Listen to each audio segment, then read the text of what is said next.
Before we get into this week's episode, I want to make a plug for Art Market Minute.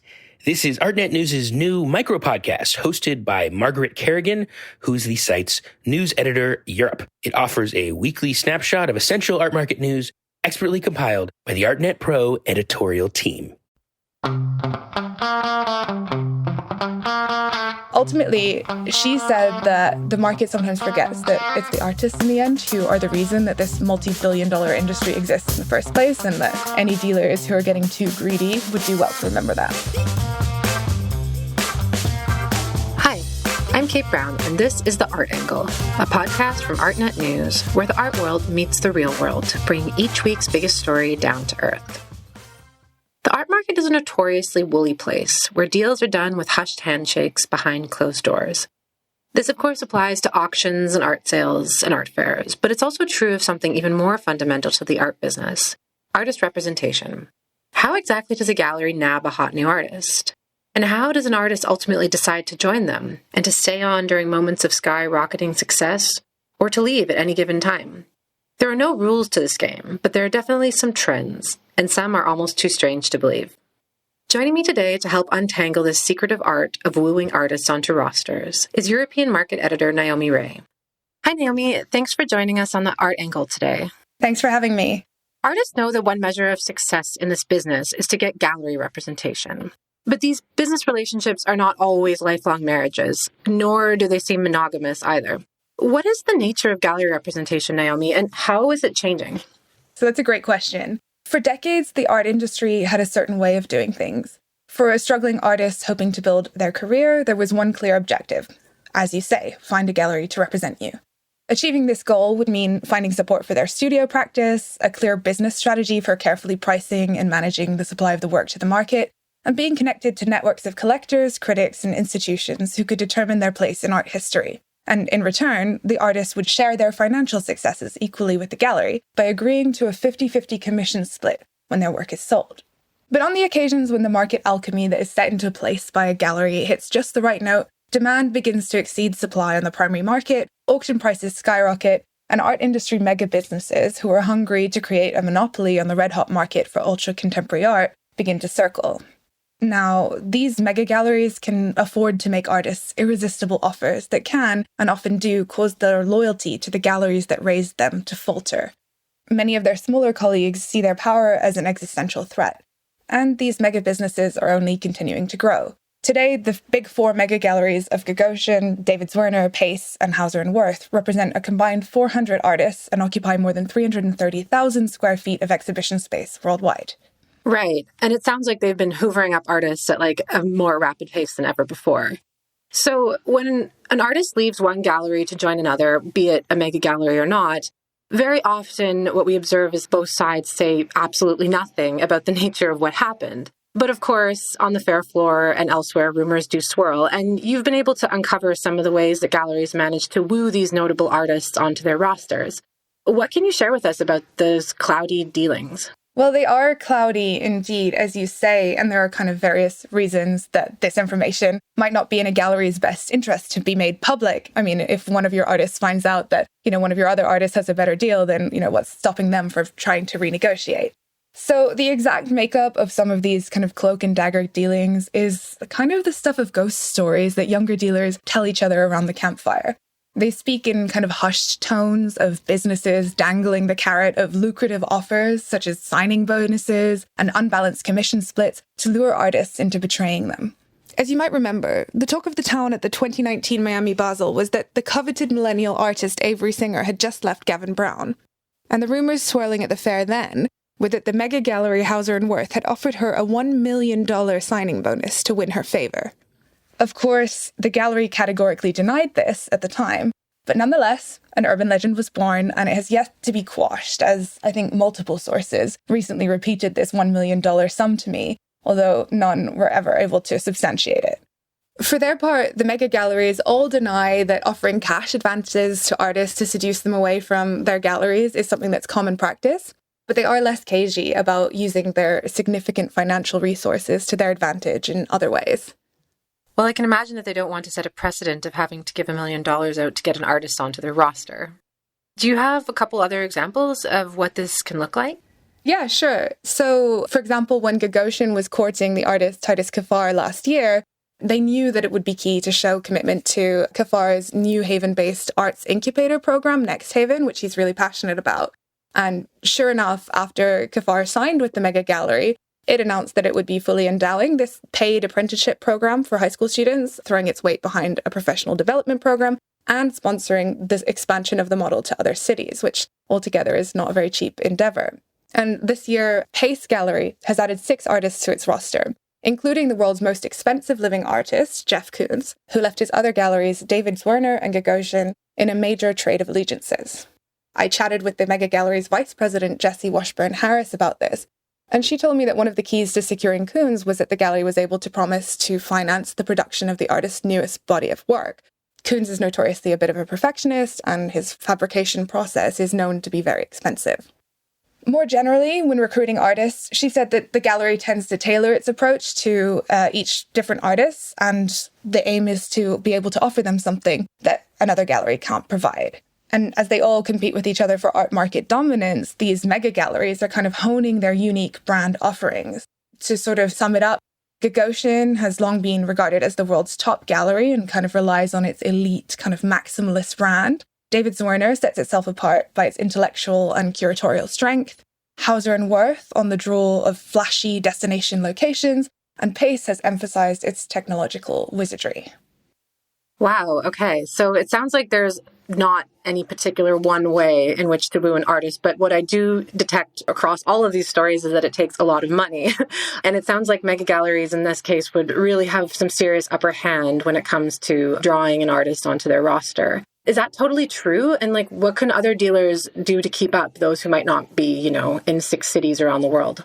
Yeah, ponying up a small fortune or seducing a star artist with a helicopter ride to the Hamptons, which was another rumor about Avery Singer, by the way, is all well and good for a mega gallery with seemingly endless resources, as you say. But it doesn't mean that all the other galleries are shit out of luck when it comes to attracting artists to their stables. They might just have to get a little bit more creative with their spending and put a greater emphasis on forging meaningful relationships in order to attract artists to their stables.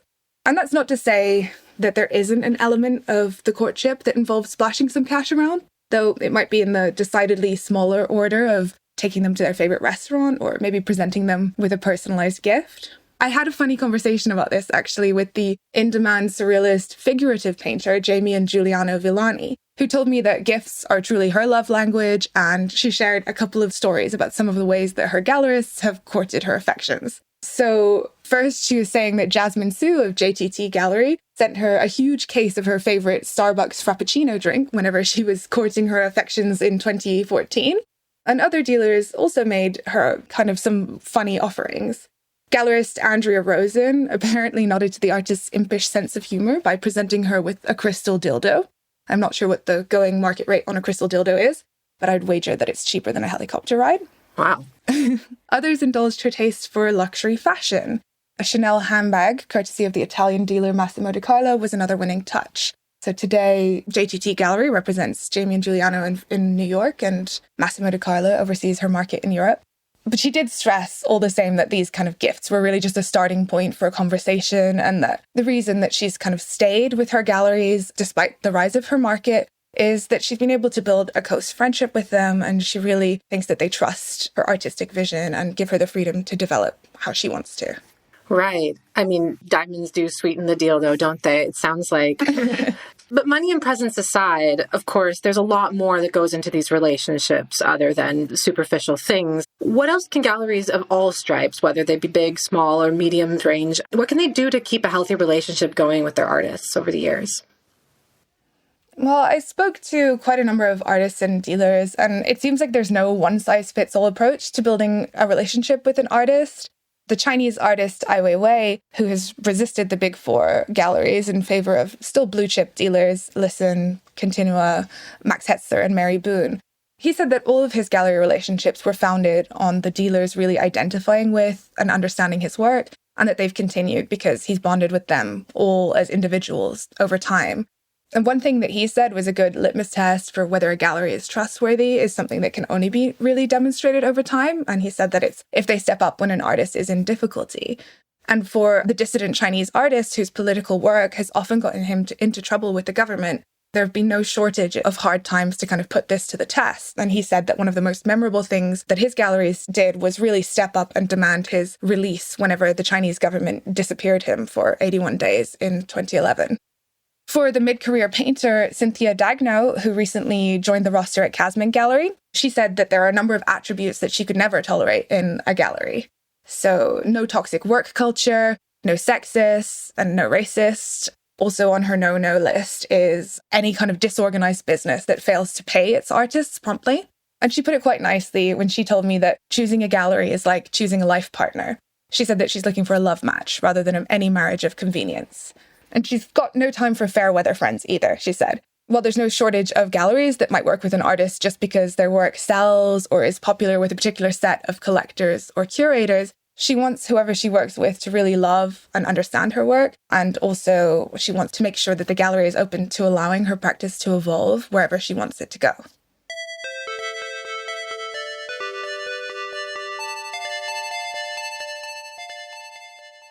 It sounds like there's a lot of trust involved if we go with the marriage analogy. And it's also not just artists who break it off when they move on from a gallery. What are the pitfalls of going to a gallery because the deal sounds sweet on the surface without really considering the integrity of this relationship?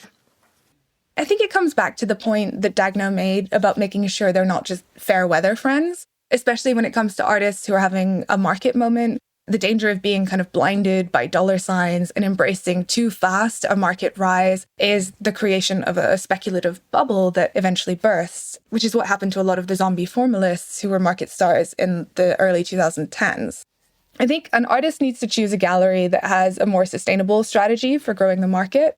So this would be a slower approach, which doesn't really allow this kind of speculative bubble to build in the first place. Or, if something like that does end up happening, a gallery that, they trust will be around to pick up the pieces afterwards and really kind of rebuild their market from scratch.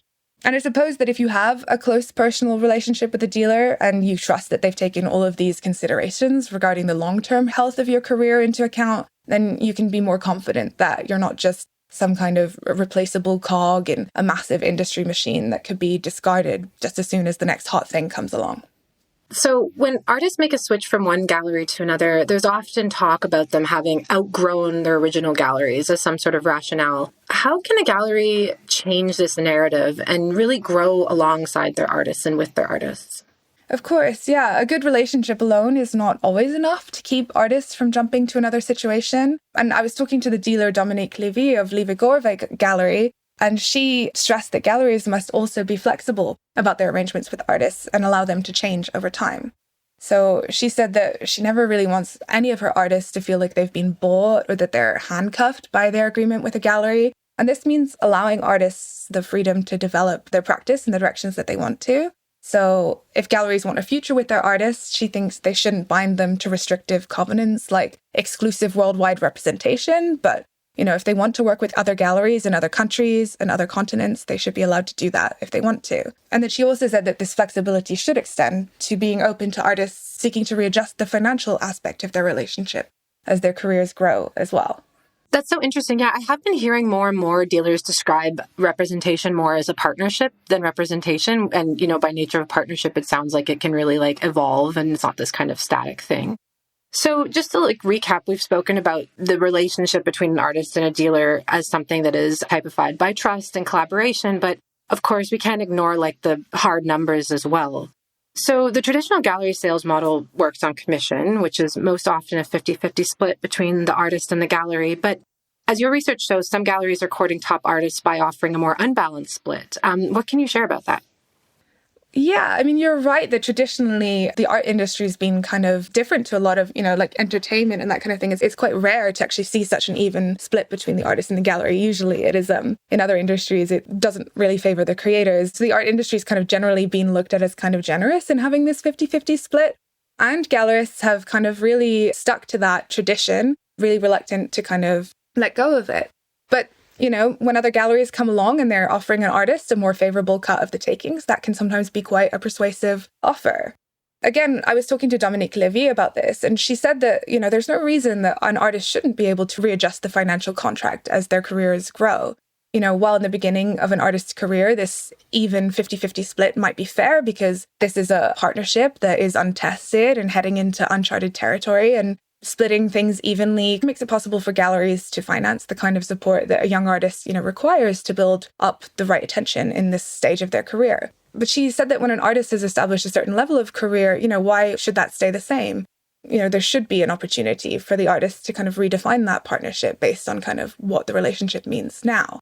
Levy said that she has a range of commission splits with different artists, and she says they range from the traditional 50-50. She says she's got a few 60-40 relationships, and she says she even has one 70-30 relationship. And she stressed that this negotiation about the commission split, it shouldn't be based on things like fear and territoriality. So not because you're kind of trying to claw an artist away from someone else or make sure that they can't possibly be tempted, that it should be fair and respond to the different needs required by the artist. Some artists need a lot of support. They need a full studio team. They want the gallery to shoulder the production costs. They need, an in-house bookkeeper, manager, and all sorts of things like that. Some artists, do all of that themselves, and all they need from the gallery is kind of support in this artistic conversation. So she said, there's absolutely no reason that the commission split should not reflect kind of what the gallery is giving to the artist. Above all, she kind of stressed that it's about having a mutually respectful partnership, that both sides kind of feels fair and neither feels like the gallery is kind of squeezing the artist or that the artist is squeezing the gallery either. Although she was keen to stress that all of that aside, it's still important that galleries kind of behave generously towards their artists because that's a very important element in inspiring their loyalty. And, she's not going to take a loss just to sort of compete with another gallery, but, she needs to cover the cost of her business. She actually says she often does embrace a kind of break even if that is meaningful to her artists. Ultimately, she said that the market sometimes forgets that it's the artists in the end who are the reason that this multi-billion-dollar industry exists in the first place, and that any dealers who are getting too greedy would do well to remember that. Did she happen to reveal which artist is a 70-30 deal? I'd be quite curious, or do you have a hunch? I did ask her, but she said that some things need to remain confidential just out of respect. So I can't say. So what's the big takeaway from this? In these sort of unprecedented times, air quotes, how can galleries keep their artists loyal, especially in the face of an increasingly stratified art market that is laced with these enticing offers? Well, look, there's no denying that money is a really important element to this game, but truly supporting an artist is about more than just the dollars and cents. I know it's hard, but let's just think outside of the market for 1 second. Supporting an artist is also about helping them to develop their artistic practice, which isn't always a guarantee when there are financial interests involved. Just because a gallery might have abundant resources doesn't mean that they'll be open to using them for just anything. So if you're an artist, I would say you need to think about the deal you're cutting now and what happens if you want to change the terms of that deal. What if you don't want to endlessly churn out pictures that are popular with the market? And what if you want to experiment with something that's less attractive to buyers? Are you still worth the investment to the gallery then? One way to recognize whether a gallery has an artist's best interests at heart is if it doesn't hamstring them and allows them the freedom to develop creatively, whether that means collaborating with other galleries that can offer things that they can't. That means letting go of that traditional idea of representation as exclusive ownership, or allowing their practice to grow in the direction that they want it to, even if that means going against the market trends. It also means allowing them to renegotiate their financial relationship with the gallery in a way that they feel fairly reflects their contribution to the partnership. All this might mean that instead of the artist's market trajectory being a steep triangle, it's more of a steady, slow, sustained growth, which might not be as headline-grabbing right now, but which might ultimately leave the artist in a better position to stand the test of time. Well, thanks so much for joining me today, Naomi. Thanks for having me.